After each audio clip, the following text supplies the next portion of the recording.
afternoon. First, I would like to offer my congratulations to all of the inductees into the Hall of Fame today. And if you'll allow me, I'd like to say hi to Peter down in Bermuda. We wish you were here. As one of Carp's many friends, I feel extremely honored to be here, presenting him to be inducted into the school's Hall of Fame. What a moving experience it was at last year's induction, when members of the 63 undefeated football team went down to Carp's table down there and presented him with the induction medal, and everyone stood and applauded for quite a while. Then, a few months later, in October, well over 200 of Carp's former students, players, and friends from Bermuda to Northern Ontario assembled in the chapel for his memorial service. Why? Why would so many people who knew him feel compelled to come back to pay tribute to him, or to write testimonials about him to his family and the school, and with their fond memories how much he impacted their lives? Certainly, he's remembered for being friendly with most anyone he met. To illustrate this, he told me once of the time he went to a reunion weekend at his prep school down in South Kent. He was invited to a reception for alums at a house in town. So Carp drove down, and as he entered town, he saw a bunch of cars parked in front of the house, and so he figured, well, this is the place, and he parked his car, and he went up to the house, was greeted, handed a drink, proceeded to start conversing with people, probably with his usual, "Where are you from?" opener. But as he spent more time there, he began to realize that although he made a lot of friends there, he wasn't at the right house. So he managed to discreetly get out of there. Shortly after I arrived here in 1957, Carp gave me my nickname. However, over the years he was here, he gave me so much more. We were in the math department together, on the football field a few years, on the pond flooding the rinks, only on the cold nights, of course, and we had help from old Mr. Boston Brandy. Later, with a new indoor rink, we made ice with a Zamboni. When the rink first opened, there were several times when we had to make our own ice for practice. He and I worked out a system so that after, say, the JV's practice, Carp would start making the ice for his practice while I took off my skates. Then I'd come out onto the rink, Carp would slow down and jump off, and I would jump on and get on and finish the ice. And Carp was good friends with so many of the football, hockey, and baseball coaches we competed against. When we used to go to the Princeton Day School hockey tournaments, he and Coach Eccleston of the Hill School stayed up late at night talking hockey. And for several years after he retired, when coaches from other schools came here, they would ask about Carp and tell of their fond memories of him. Likewise, hockey and baseball officials did the same. You might say Carp was Williston's goodwill ambassador. He connected with so many people. Long before there was email, there was C-mail. If any of you here have ever gotten a postcard from Carp, you know what I'm talking about. You remember how he covered every available space on that postcard with his typewritten message. Nobody has ever gotten more out of a postcard than Carp. Of course, too, he's remembered for his sense of humor. Granted, some of his humor was a little corny. Like when he taught geometry, he dropped the puck for the first class of the year with, "What did the acorn say when he grew up?" "Gee, I'm a tree." No doubt many of you remember other Carpisms. I would say that the most apt description of Carp's humor would be an expression that I heard when I was up in Newfoundland. He could make a dog laugh. So although Carp and Jane didn't live in a dorm, their house was open a lot to his students and players. And actually, for 1 year, they did live in Mem, in our first floor apartment in 1967-68, while we were in Norman, Oklahoma, where I was on a sabbatical. That provided an even better opportunity for them to have students in. Jane certainly played a major supporting role during all the years they were here. I'm sure his family couldn't be more proud of their dad and granddad. And Williston couldn't be more proud of Coach Dan Carpenter.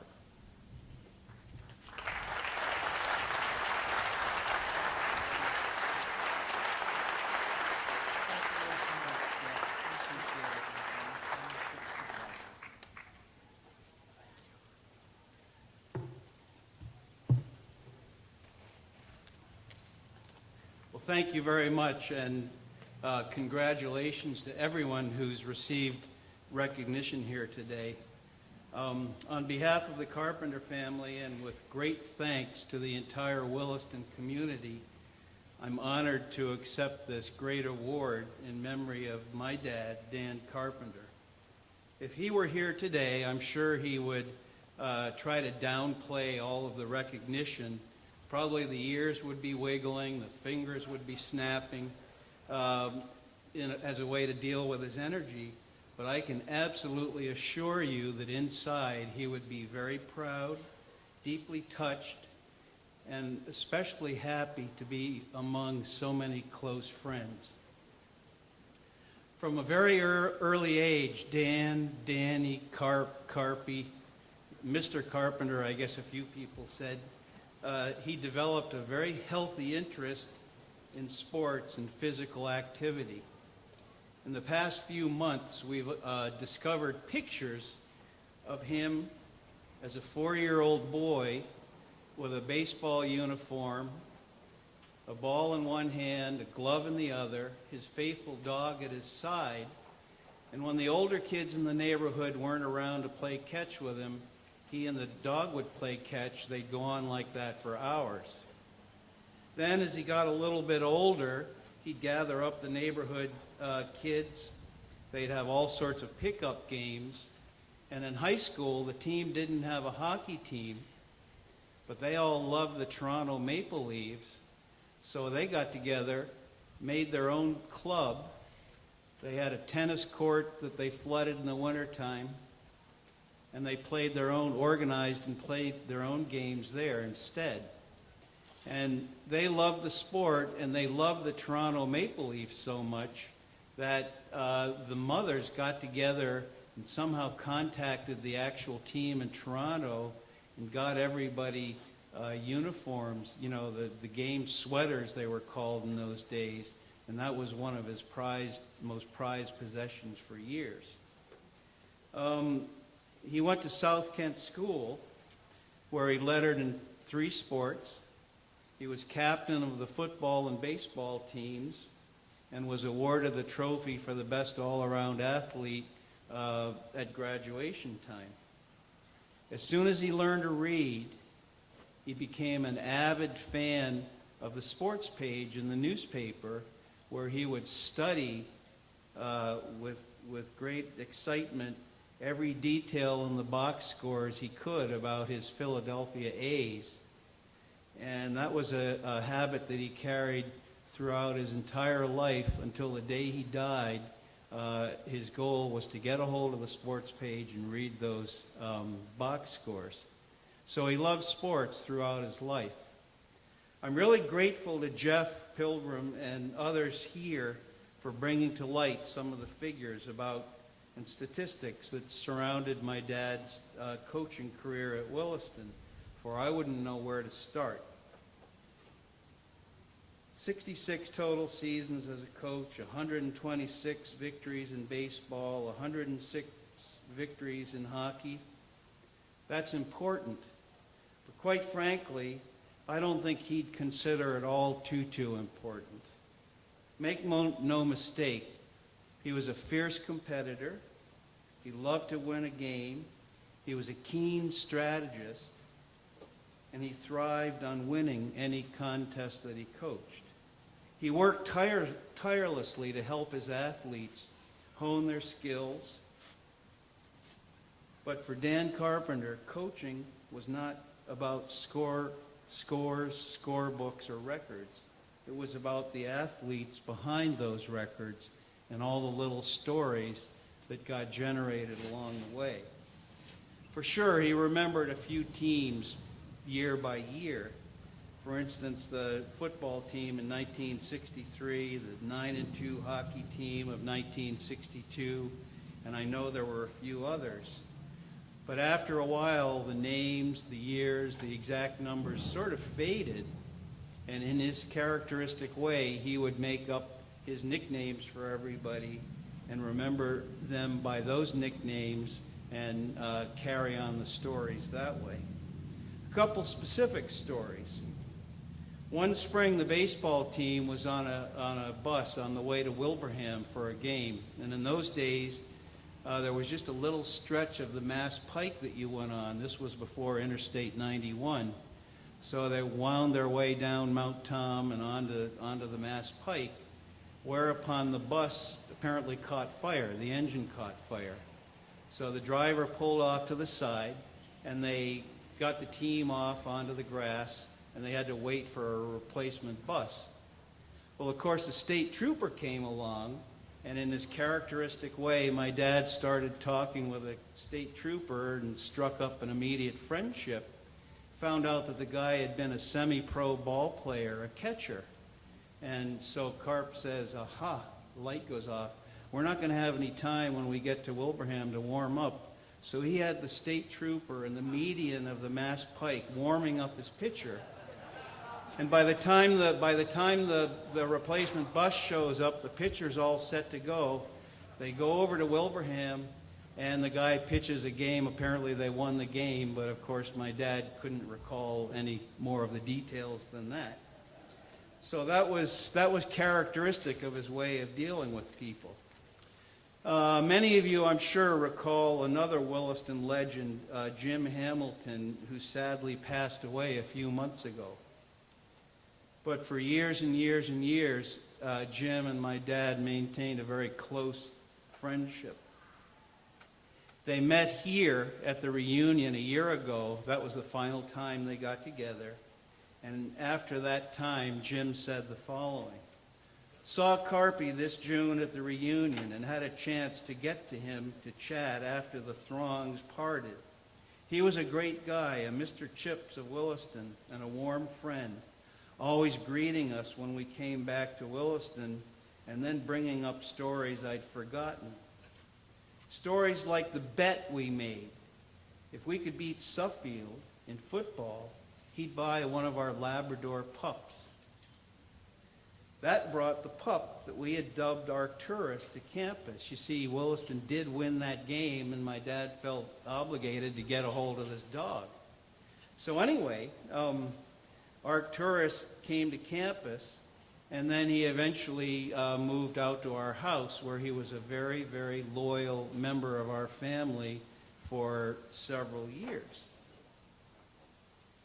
Senior year, when I sat through sophomore honors algebra to get my board scores raised to get into Dartmouth, which he told me I should and I could, and then went about setting up an alumni interview, even though many others said, you're probably never going to make it. He encouraged me to go forward with it. He always asked about my parents, always interested in me and my family. I can't think about Williston and all the good things that happened there without including him in my thoughts.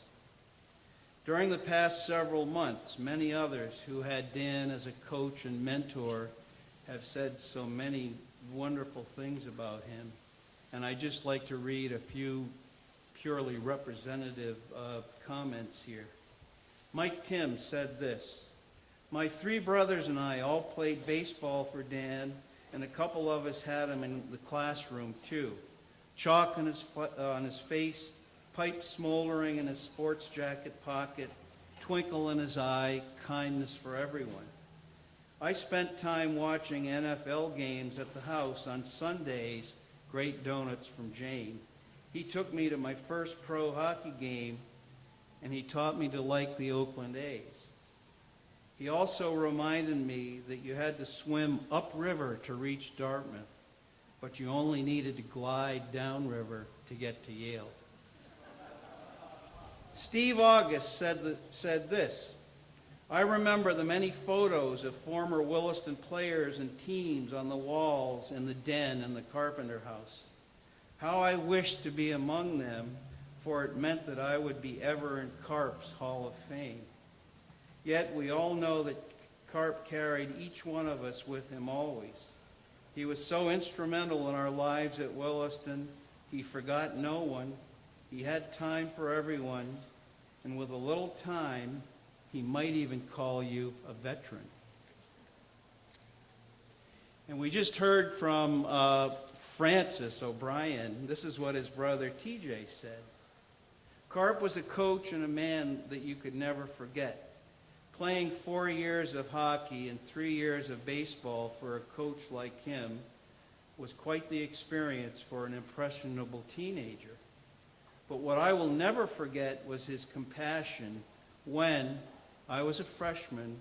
Carp had to come to my dorm, wake me, inform me of a death in the family, and then drive me home to West Springfield to be with my family. Only a man like Carp could handle that chore." And finally, David Thorne said, "He was kind, upbeat, unselfish, and a fun-loving mentor to many. He always had a smile in his eyes. The last time I saw Carpy was at a recent reunion. As I was walking away, I turned to him, and we exchanged silent, secret baseball hand signs exactly as we had done so many times on Galbraith Field over 50 years ago." During some 30 years of coaching at Williston, Carp enjoyed the daily friendship of an amazing group of colleagues. I can't name them all, but Ray Brown, Frank Dorsey, Al Shaler, Jay Grant, even Joe Lasone and Charlie Duggan, and of course Bob Couch and Rick Francis, and so many others come to mind. They were constant companions, and many of you are here now, and I want you to know that you really made a difference for them. Also, we can't forget people like Howie Hassler and Harry Blue Dart. They were all part of the equation. And then there was Jane, who was always at his side, forever keeping him grounded, attending innumerable games, entertaining teams at the house, welcoming guests for a civilized cup of tea in the Dodge room after contests. But it was the student athletes that provided him the greatest inspiration of all. For sure, it was very important that the team could put on a respectable athletic performance, whether fielding ground balls, tackling opponents, shooting hockey pucks. But for Dan Carpenter, there was so much more. He lived and taught the old-time virtues of good sportsmanship and teamwork, and most importantly, keeping everything in perspective.